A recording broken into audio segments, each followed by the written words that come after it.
살다 보면 사람 때문에 상처받을 때가 많습니다. 저 사람만 변하면 괜찮을 텐데 왜 저 사람은 나를 이해하지 못할까? 이런 생각으로 하루를 다 쓰기도 하지요. 하지만 정약용은 그렇게 살지 않았습니다. 그는 세상을 깊이 들여다본 뒤 조용히 이렇게 말했습니다. 사람을 고치려 하지 말고 스스로를 닦아라. 그 말은 단순한 도덕이 아니라 삶의 방향을 바꾸는 가르침이었습니다. 정약용은 평생 수많은 사람을 만나며 깨달았습니다. 사람은 말로 바뀌지 않는다는 거요. 그는 말했습니다. 남을 바로잡으려 하면 원망이 생기고 나를 바로잡으려 하면 평화가 온다. 그는 누군가를 설득하는 대신 자신을 다듬는 일을 선택했습니다. 그게 진짜 힘이었고 그게 결국 세상을 바꾸는 길이었습니다. 젊은 시절의 정약용은 불의 앞에 참지 못했습니다. 부당한 일에는 반드시 소리쳤고 틀린 사람을 보면 고치려 들었습니다. 하지만 그 과정에서 그는 더 많은 오해를 샀고 결국 유배의 길로 향했습니다. 그 긴 시간 동안 그는 깨달았습니다. 사람은 가르침으로 바뀌지 않는다. 스스로 깨달을 때만 바뀐다. 그래서 그는 외부의 싸움을 멈추고 자신과의 싸움을 시작했습니다. 그 싸움이 바로 수양이었습니다. 그는 매일 새벽 산 아래에서 마음을 다스리는 글을 썼습니다. 그의 일기에는 이런 문장이 남아 있습니다. 세상을 고치려 하던 마음을 거두고 내 마음을 먼저 다스린다. 그 시간은 길고 고독했습니다. 하지만 그 고독 속에서 그는 평화를 얻었습니다. 그는 더 이상 세상을 미워하지 않았습니다. 자신을 다스리는 순간 세상을 이해하게 되었기 때문입니다. 당신도 느껴본 적 있지 않나요? 사람을 바꾸려 애쓸수록 더 지치고 결국은 내 마음만 상했던 경험. 정약용은 바로 그 지점에서 멈췄습니다. 그는 말했습니다. 남의 허물을 보기 전에 내 마음의 먼지를 먼저 털라. 그는 매일 그 먼지를 닦았습니다. 그 먼지는 분노였고 자존심이었고 남을 판단하려는 마음이었습니다. 그게 바로 수양이었습니다. 누군가를 고치는 게 아니라 내 마음을 정리하는 일. 정약용은 말했습니다. 남을 고치려는 사람은 세상을 잃고 자신을 고치는 사람은 세상을 얻는다. 그 말의 뜻은 명확했습니다. 세상은 내가 바뀌면 달라지고 내가 변하지 않으면 아무리 말해도 똑같다는 것. 그는 사람의 본질이 아니라 시선의 방향을 바꾸려 했습니다. 세상 탓, 사람 탓, 환경 탓을 하기 전에 자신을 돌아보는 힘, 그것이 다산의 수양이었습니다. 유배 시절 제자들이 찾아와 세상의 부조리를 하소연했습니다. 세상이 너무 불공평합니다. 그는 미소 지으며 대답했습니다. 세상이 불공평한 건 사람이 제 마음을 닦지 않아서다. 그에게 마음을 닦는다는 건 세상을 외면하는 게 아니었습니다. 오히려 세상을 똑바로 보기 위한 준비였죠. 눈이 맑아야 세상이 선명하니까요. 정약용은 늘 닦는다는 표현을 썼습니다. 그건 마음을 닦는 일이었습니다. 생각을 비우고 감정을 정리하고 탓보다는 성찰을 선택하는 일. 그는 말했습니다. 마음이 어지러우면 판단이 흐리고 판단이 흐리면 인생이 흔들린다. 그래서 그는 날마다 마음을 닦았습니다. 그게 그에게는 기도였고 공부였고 수양이었습니다. 세상을 바꾸는 힘은 결국 자기 안에 있었습니다. 정약용은 유배지에서도 누구의 비난도 하지 않았습니다. 그는 말했습니다. 원망은 나를 더럽히고 용서는 나를 깨끗하게 한다. 그의 글을 읽어보면 그의 깨달음이 얼마나 깊었는지 느껴집니다. 그는 세상에 실망할수록 자기 마음을 다듬는 데 집중했습니다. 그의 마음속엔 이런 문장이 있었습니다. 사람을 고치려는 건 교만이고 스스로를 닦는 건 지혜다. 그는 수양을 거창하게 말하지 않았습니다. 그저 매일의 삶 속에서 실천했습니다. 말을 아끼고 화를 줄이고 자신의 말 한마디를 다시 되돌아보는 것. 그 단순한 습관이 그를 깊게 만들었습니다. 그는 말했습니다. 스스로를 다스릴 줄 모르는 사람은 평생 남을 다스리려 한다. 그 말은 오늘 우리에게도 유효합니다. 가정에서도 직장에서든 관계 속에서도 남을 바꾸려 하기보다 나를 닦는 연습이 필요합니다. 당신은 요즘 어떤 마음으로 사람을 대하고 있나요? 혹시 누군가를 고치려다 지쳐있진 않나요? 정약용은 그럴 때마다 이렇게 썼습니다. 사람을 탓하지 말고 내 마음을 먼저 닦아라. 그 한 문장이 그를 평생 지탱했습니다. 그는 세상을 향한 화살을 거두고 자신을 향한 붓을 들었습니다. 그게 그의 수양의 철학이었습니다. 사람은 결국 자기 마음만큼 세상을 봅니다. 마음을 닦으면 세상도 달라집니다. 정약용의 삶은 그 증거였습니다. 그는 말했습니다. 세상을 고치는 일은 한 사람의 마음을 바르게 하는 일이다. 그 한 사람 바로 나부터 그가 깨달은 건 세상을 고치려는 의지보다 나를 닦는 꾸준함이 세상을 더 깊게 바꾼다. 정약용은 마음을 닦는 일을 거창하게 생각하지 않았습니다. 그에게 수양이란 특별한 수행이 아니라 매일의 사소한 마음 관리였습니다. 그는 이렇게 말했습니다. 마음을 닦는 일은 큰 결심이 아니라 작은 순간마다 나를 다잡는 것이다. 그의 하루는 단순했지만 그 단순함 안에 평정심의 힘이 있었습니다. 첫 번째, 말을 줄이고 듣는 시간을 늘려라. 정약용은 젊은 시절 말이 많았다고 합니다. 세상을 바꾸겠다는 열정으로 늘 자신의 의견을 내세웠습니다. 그러나 유배를 겪으며 깨달았습니다. 말이 많을수록 마음이 흐려진다.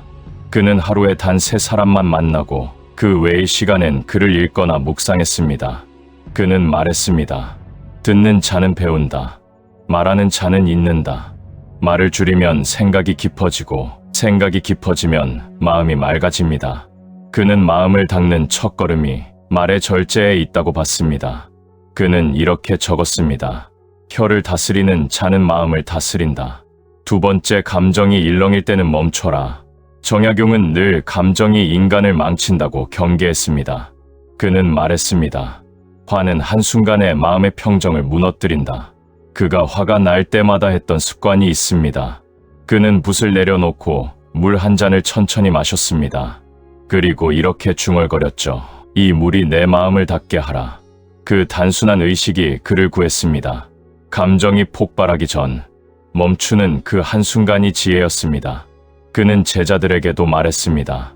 화를 내기 전에 숨을 한번 고르라. 그 숨이 너의 인생을 지킨다. 그에게 수양은 감정을 억누르는 게 아니라 정돈하는 힘이었습니다. 세 번째, 매일의 삶을 정리하라. 정약용은 하루가 끝날 때마다 반드시 마음의 일기를 썼습니다. 그는 자신을 점검하지 않으면 마음의 먼지가 쌓인다고 했습니다. 그 일기에는 이런 문장이 자주 등장했습니다. 오늘은 내 말이 거칠지 않았는가? 오늘은 누군가를 판단하지 않았는가? 그는 하루를 돌아보며 자신을 닦았습니다. 그는 말했습니다. 사람은 하루에 한 번 자신을 비춰보아야 한다. 그게 마음의 세수다. 그에게 수양은 일상의 정리였고 그 정리가 평정심을 만들었습니다. 정약용은 이렇게 말했습니다. 마음이 고요하면 세상이 고요해진다. 그는 세상을 바꾸는 가장 빠른 방법이 자신의 마음을 가라앉히는 것임을 알았습니다. 그는 유배지에서도 화를 내지 않았고 불평하지 않았습니다. 그는 글을 통해 자신을 다스렸고 그 글 속에서 자유를 찾았습니다. 한 제자가 물었습니다. 스승님, 세상이 너무 어지럽습니다. 이 마음을 어떻게 다스려야 합니까? 정약용은 미소 지으며 대답했습니다. 어지럽다고 느끼는 순간 이미 내 마음이 세상에 끌린 것이다. 그리고 이어 말했습니다. 세상은 내 마음의 그림자다. 내 마음이 고요하면 세상도 고요하다. 그는 평정심을 무기로 삼았습니다. 그 평정심이 그의 판단을 살렸고 그의 글을 깊게 만들었습니다. 정약용은 인생의 가장 큰 적을 흔들리는 마음이라 했습니다. 그는 말했습니다. 흔들림이 많은 사람은 늘 불행을 탓한다. 흔들림을 다스리는 사람은 모든 걸 배움으로 바꾼다. 그의 평정심은 단단했습니다. 그는 어떤 상황에서도 지금 내 마음이 흐리지 않은가를 먼저 물었습니다. 그게 그의 인생 기준이었습니다. 그는 유배 중에도 하루의 질서를 지켰습니다. 해 뜨기 전엔 책을 읽고 해 질 무렵엔 마음을 정리했습니다. 하루를 다스리는 자는 인생을 다스린다. 그는 늘 그렇게 말했습니다.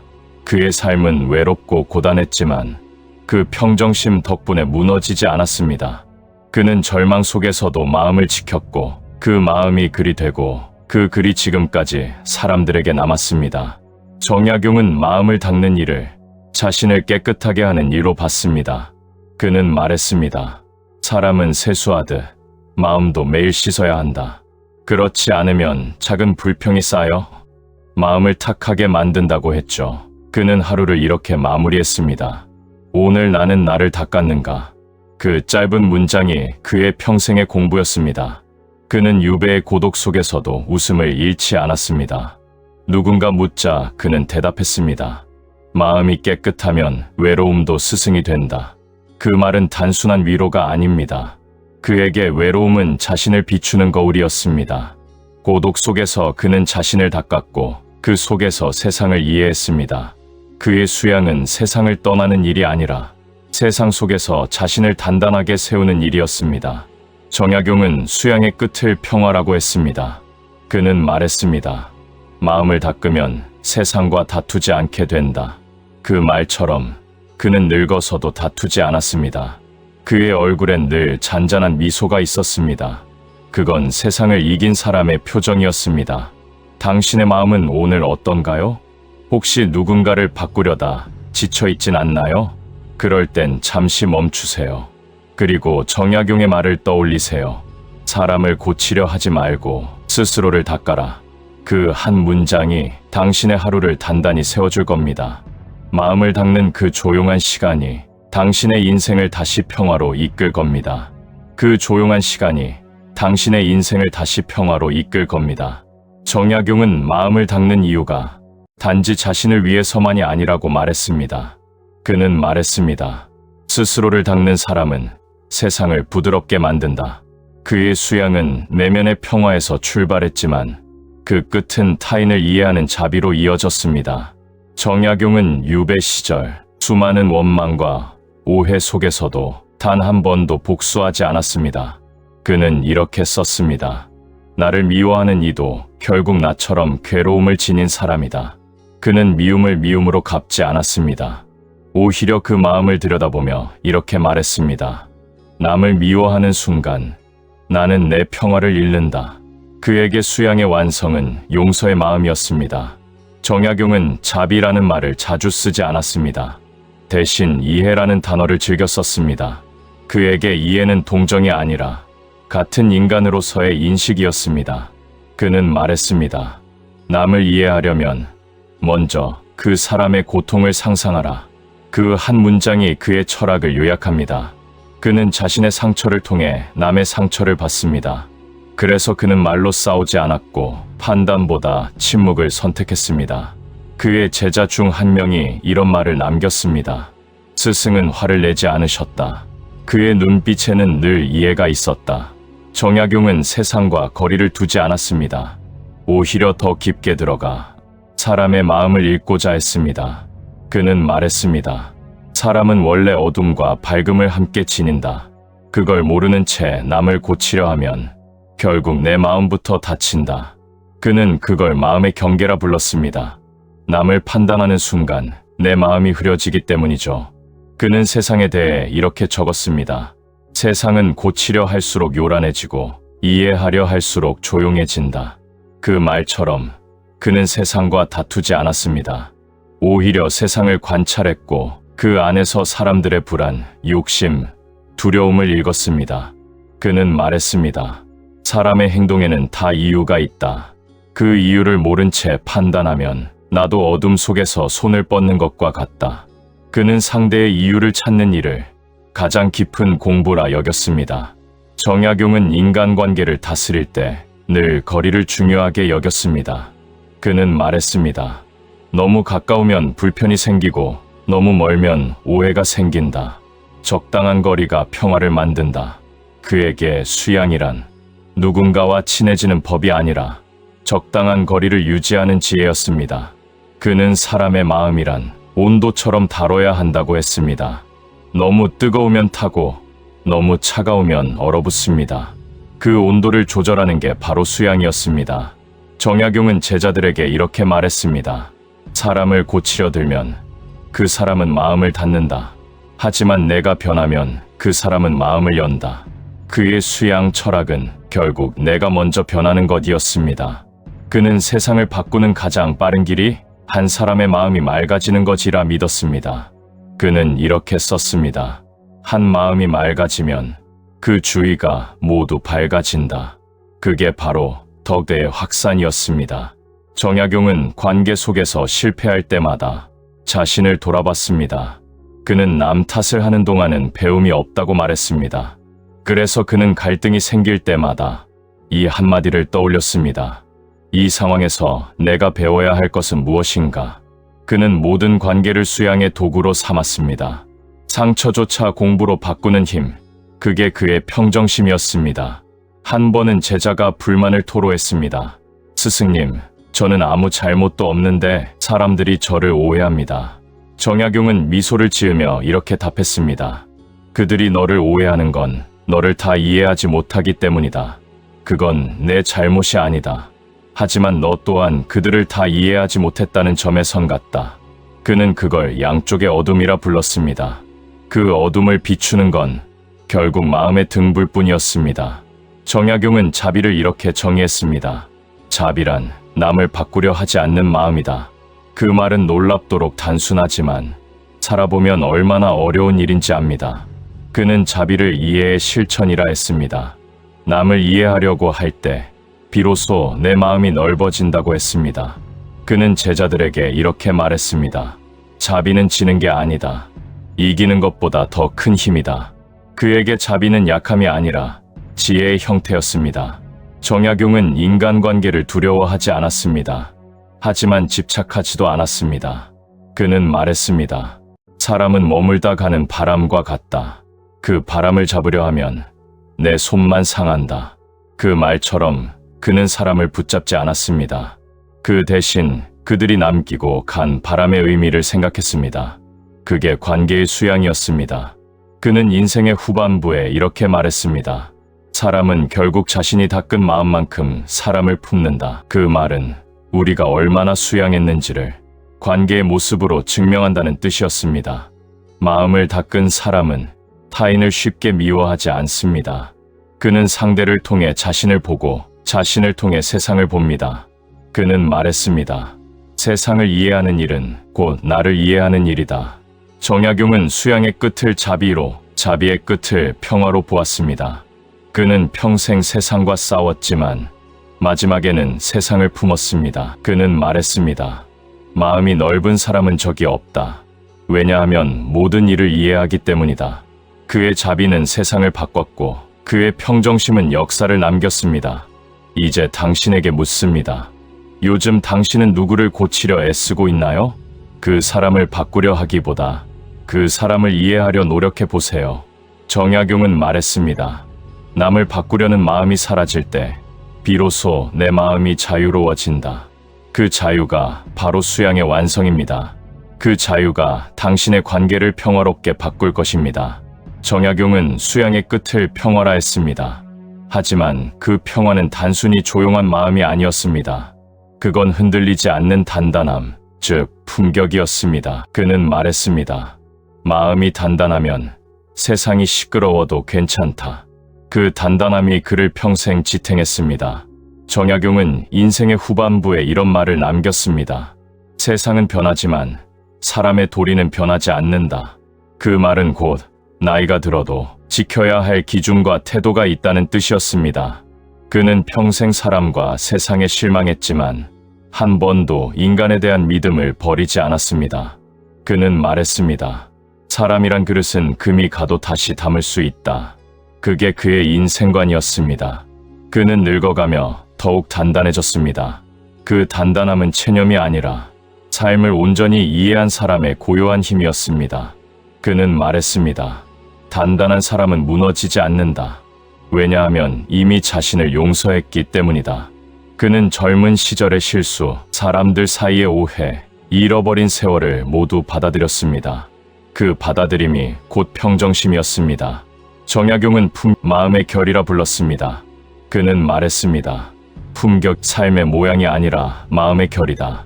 그 결은 하루아침에 만들어지지 않습니다. 수많은 날의 인내와 성찰이 쌓여야 비로소 단단한 결이 만들어집니다. 그는 늙을수록 말이 적고 눈빛이 깊어졌습니다. 그 눈빛에는 세상을 판단하지 않는 여유가 있었습니다. 그는 모든 것을 이해하려 애썼고 결국 대부분을 용서했습니다. 한 제자가 물었습니다. 스승님, 나이 들수록 무엇을 배워야 합니까? 그는 미소를 지으며 대답했습니다. 이해와 기다림을 배우거라. 그 말은 인생의 마지막 교훈이었습니다. 그는 더 이상 세상을 바꾸려 하지 않았습니다. 그 대신 세상을 받아들이고 그 속에서 자신을 지키는 법을 배웠습니다. 그가 남긴 글에는 이렇게 적혀 있습니다. 늙어간다는 건 버릴 줄 아는 법을 배우는 것이다. 그 버림은 체념이 아니라 불필요한 욕심과 감정, 그리고 지나친 비교를 놓는 일이었습니다. 정약용은 평생 검소하게 살았습니다. 유배가 끝난 후에도 큰 집 대신 조용한 초가집에 머물렀습니다. 책 몇 권, 붓, 그리고 조용한 마당. 그게 그의 전부였습니다. 그는 말했습니다. 비워야 채운다. 비우지 않으면 마음이 썩는다. 그는 재물보다 마음의 맑음을 남기고 싶어 했습니다. 그는 나이 들수록 조용한 품격을 강조했습니다. 그는 말했습니다. 조용한 사람은 약한 것이 아니라 이미 자신을 이긴 사람이다. 그 말처럼 그는 소리내어 세상을 논하지 않았습니다. 그 대신 글로 세상을 밝혔습니다. 그의 글에는 단단한 품격이 배어 있었습니다. 그건 권위가 아니라 마음을 닦아 얻은 무게감이었습니다. 정약용은 세상을 떠나기 전 제자들에게 마지막으로 이렇게 남겼습니다. 사람은 남을 이기기보다 자신을 이기는 연습을 해야 한다. 그 말은 그의 삶 전체를 요약합니다. 그는 세상을 이기려다 상처받고 자신을 이기며 평화를 얻었습니다. 그가 평생 닦은 건 세상이 아니라 자신이었습니다. 그는 수양의 완성을 품격 있는 태도로 정의했습니다. 그 태도는 어떤 상황에서도 흔들리지 않는 중심이었습니다. 그는 말했습니다. 품격은 남이 보는 내가 아니라 내가 스스로를 대하는 태도다.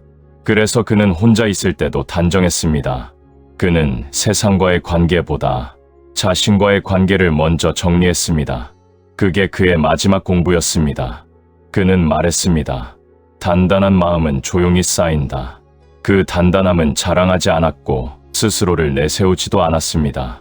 그는 자신의 단단함을 오직 행동과 삶으로 보여줬습니다.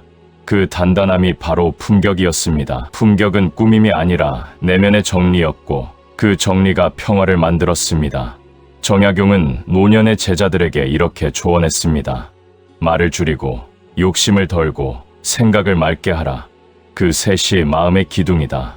그 세 기둥이 무너지지 않으면 인생은 어떤 바람에도 쓰러지지 않습니다. 그는 말했습니다. 욕심은 나를 흔들고 말은 나를 얽매며 생각은 나를 피로하게 한다. 그러니 덜어내라. 그 덜어냄이 수양의 결론이었습니다. 그 덜어냄 속에서 진짜 자신이 보이기 때문입니다. 정약용은 인생의 마지막을 이렇게 정리했습니다. 나는 사람을 고치지 못했지만 나 자신을 조금은 닦을 수 있었다. 그 말은 겸손이 아니라 그의 인생 철학의 완성입니다.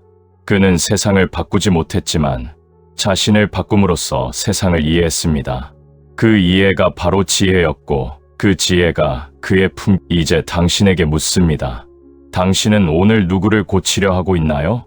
아니면 당신 자신을 닦고 있나요? 정약용은 우리에게 이렇게 남겼습니다. 사람을 고치려 하지 말고 스스로를 닦아라. 그게 세상을 바꾸는 첫걸음이다. 그 말은 시대를 넘어 지금의 우리에게도 그대로 적용됩니다. 사람은 결국 자신이 닦은 만큼 단단해집니다. 그 단단함이 바로 인생의 그리고 그 늙어갈수록 더 빛나는 법입니다. 정약용이 우리에게 가르쳐준 건 지혜로운 나이 들매 기술, 그리고 조용한 단단함의 철학입니다. 그는 평생을 통해 이렇게 말하고 싶었을 겁니다. 스스로를 닦는 사람은 나이 들어도 흐리지 않는다.